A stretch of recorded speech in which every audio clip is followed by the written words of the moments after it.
Yung aircon naman, bagong install, no?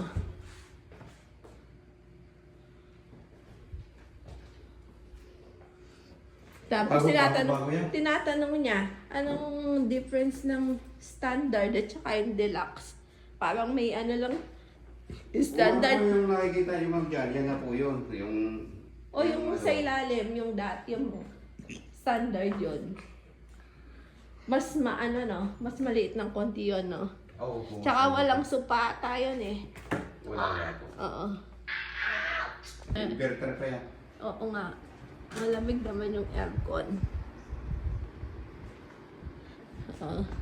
Oh, maayos yung maayos yung kama nyo.